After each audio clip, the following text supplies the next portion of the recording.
Torej, Matija, kako je potekala tvoja športna pot? Kdaj si prvič stal na ledu? Si kar takoj stopil med vratnice? Jaz sem začel s hokejem pri 5 letih. Bil sem 1 leto hokejist, kar je v bistvu zelo malo, tako da sem zelo hitro že začel z golmansko potjo. Pa že takrat, v bistvu, ko sem bil mali hokejist, ko še niti nismo imeli pravi golov, sem že stal med vratnicama, tako da očitno mi je bilo usvojeno. Pa si se kot otrok ukvarjal tudi z drugimi športi? Si mogoče od njih kaj odnesel, kar ti je pomagalo pri hokeju?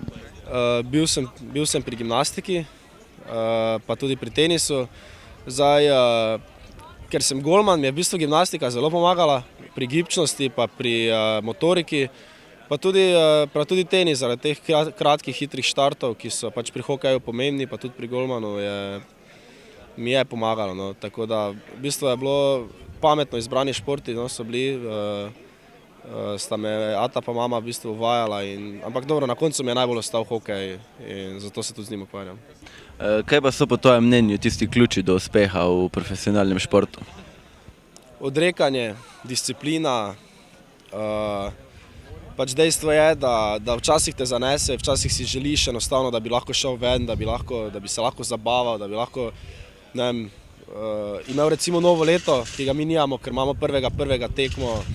Ampak te stvari pač s časoma na njih malo tudi pozabiš, pa ne pomenijo ti toliko, ker pač veš, da če se boš, ne vem, danes odrekal, da bo se jutri poznalo na treningu, da se bo poznalo na tekmi. In pač, če imaš ta šport toliko rad, ko ga imamo radi mi, se ti zdi v bistvu to že pol naravno in čisto samoumevno, da pač nekih stvari enostavno ni in da je vse pogojeno v hokeju.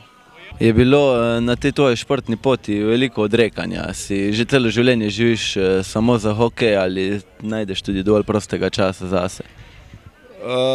Tako bom rekel zdaj, da bi rekel, da sem se čisto odrekal vsemu, je težko reči. Je pa dejstvo, da pač ko gledam svoje sošolce pa prijatelje, ki so študenti, da je seveda velika razlika v življenjskem slogu, da pač jaz imam omejen čas, kdaj lahko grem ven, kdaj se lahko zabavam. Pač ko pride sezona, je tega dosti manj in takrat pač ni heca, pa takrat ni nekega popivanja, pa zabav, da bi bili po konci dolgo v noč.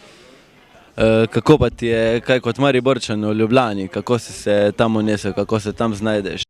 Glede na to, da sem tam že sedaj 4. leto, bi že kar lahko rekel, ja, da sem domač, že tudi poznam mesto. Je pa bilo na začetku malo, ja, itak je bilo smešno, ko sem podpisal, ko so mi vsi prijatelji so se malo pošalili, da ne morem se prodati, ampak se vsi vemo, kak je pač v Mariboru glede Olimpije, ampak so se vsi hitro navadili, pa tudi zdaj že navijajo za Olimpijo, pa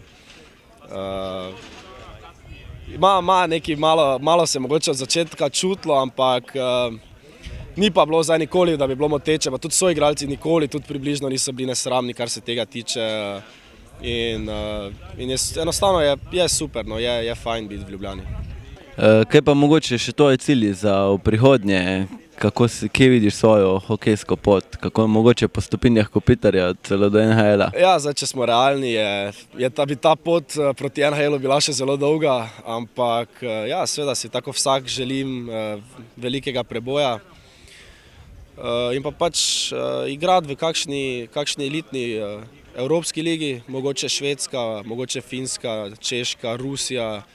To so še vedno vse odlične lige, ki vse nudijo še potem izhod mogoče do NHL-a, ki pa je sicer super in vredo, ampak moram priznati, da meni te evropske lige, sploh skandinavske države so mi zelo pri srcu in če bi imel kdaj priložnost, bi šel tja igrati.